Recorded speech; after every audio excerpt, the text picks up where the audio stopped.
Hello again, and welcome back, this time to an adventure in reading. Today, I'd like to discuss my thoughts on the novel Legends and Lattes by Travis Baldree, the, I believe, 2022 novel, which Travis Baldree apparently wrote as part of a 2021 NaNoWriMo project. NaNoWriMo, I don't know if it's still a thing, but back in the day, in November, many folks would try and do the first draft of a novel, writing the goal being 50,000 words, I believe, in the month of November. A first draft of a novel, which, once you have that much, you can revise and, have your very own novel. Like I said, I don't know if that's a thing anymore, but it certainly was back in 2021. And I was tempted by it a few times, but the thought of composing over 1,500 words a day for the draft of a novel, it was just not something I've ever really wanted to seriously tackle. I think it's a great writing exercise, and if you can do it, all of a sudden you're an author. Any event, the novel is a fantasy, often called a cozy fantasy. In fact, the subtitle of Legends and Latte, as you can see, a novel of high fantasy and low stakes, and that's very accurate. Like I say, it's what folks would call a cozy fantasy novel. It's the story of this person, Liv, an orc adventurer who, for I think decades, if I'm not mistaken, the story says 20 years of being an adventurer, is tired of the blood, is tired of the mud, is tired of the violence, and obtains an object which she believes will allow her to pursue her dream. And her dream is to open a coffee shop. She discovered coffee in her travels to a gnomish city and has decided that's what she wants to make her life's purpose. And that's pretty much what the plot of the novel is. It's her efforts to make that dream happen.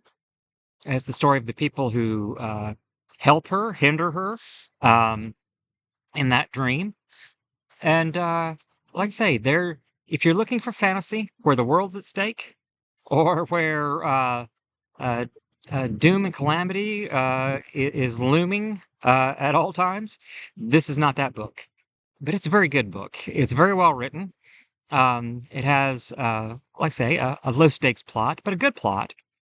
And I think you'll like the characters. They're all very fleshed out.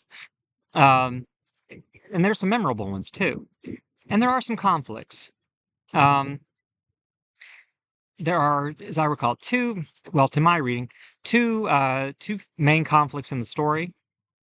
And I don't want to get into a whole lot of spoilers. I try and keep my thoughts on these things spoiler light, in case you would like to read the book, and I encourage you to do so. But as I said, there are conflicts. They are not end of the world conflicts, but they're very personal conflicts. And they're conflicts that go directly against Viv's goal of, once again, as you can see from the cover, opening a coffee shop. Everyone in the book club really enjoyed the book. I think, I know I had the lowest score for the book. In fact, I think I'm the only person who didn't rate it a 5. Everybody loved this book, and we had a very enthusiastic and interesting exchange over the book. I, being the contrarian, only gave it a 4.25. As I said, a 4 1/4. But I was pretty sure going into reading this book that this book wasn't going to get huge marks. Now, and let me explain to you when I use that system. 5 stars. How many stars do you give this book out of 5? The way I think of that kind of rating system, I don't much care for those kinds of rating systems, but if I'm going to use it or going to be asked to use it, anything over a 4 is a great book. I think the highest rating I've given to a book this year was, way back in the winter when we read A Gentleman in Moscow, and I gave A Gentleman in Moscow 4.5. Um, to me, a 5-star book is Lord of the Rings or Dune.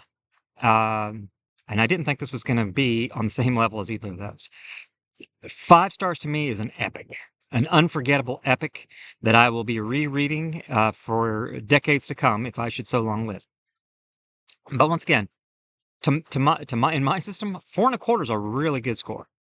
It was a nice change of pace too. A lot of the stuff we've been reading throughout the year for book club has been very heavy. Lots of a good dose of tragedy. Um, and this was an interesting change of pace. Thoroughly enjoyed it. I have kind of a take on the book I didn't share at the book club meeting, but as I was reading through it, this is where my mind went. Um, this book reminded me very much of a film, one of the best westerns ever made, Outlaw Josie Wales. Did not have a tenth of the violence of Outlaw of Josie Wales, but the main body of that film and the novel it's based on is about a man who, or a person in this case, who's turned from violence and is trying to lead a life that's much more peaceful. Now, in Outlaw Josie Wales, he's trying to run to a life of peace because he's being pursued as a fugitive, um, with armed men and police and mostly the Union Army pursuing him at every turn, bounty on his head, because he's viewed as an outlaw. But during the middle part of that film, and once again, the novel it's based on, you have a man who is a loner, who, is hesitant to let anybody into his space because he's been so terribly hurt. He's leading a life of hate and vengeance, and he's just trying to walk away from that. But throughout, once again, the movie and the story, he collects a body of companions through one adventure or another.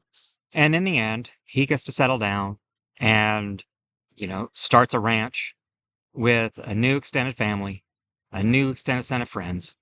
And the plot line for Legends and Lattes is somewhat similar. Viv meets a partner for the Enterprise who becomes her closest friend. There is a rat-like pastry chef who really helps. There is a contractor who starts off oh, just as let's wait one second. That's what you get for filming outside. Um, who starts off just as a business transaction, but really puts his heart and soul into building and remodeling this structure that's going to be her coffee shop. Um, you've got an awkward bard. You've got all the many customers who come along. And in this sense, as I said, there are two main conflicts in the story. One of those conflicts is resolved in a fashion very similar, once again, to a scene in Outlaw Josie Wales. If you've not seen it, watch it. If you've not read it, but seen the movie, read the book. The book it's based on is called Gone to Texas. In any event, um, uh, I'll try and make a comment about the author of the said book. But in any event, there is a conflict in Outlaw Josie Wales that looks like it's going to have to be resolved by violence. That there's no way around it. That there's going to be death and death dealing. But Josie and his nemesis for that one conflict in the story, Chief Ten Bears, they come to a resolution through diplomacy and mutual respect for one another. And that happens with one of the conflicts here. The other conflict isn't resolved quite as peacefully, for Legends and Lattes. But in any event, this once again, this story is kind of a slice of life in a fantasy setting. It's about some folks who are trying to make a go of a business. It reminds me of the stories and movies, say, about somebody who inherits an inn in New England. And when they get there, they find out that it's, a rundown dump, but they still want to make a go of it. or they win a contest and all of a sudden they own a vineyard in the south of France. Those kind of things. Um, those kind of stories. And, there are conflicts in those stories. Once again, it's a cozy story. Uh, it's a story about relationships, um, people getting along, people working together, um, and forming true friendship and family bonds. Uh, so I guess I'll wrap it up with that.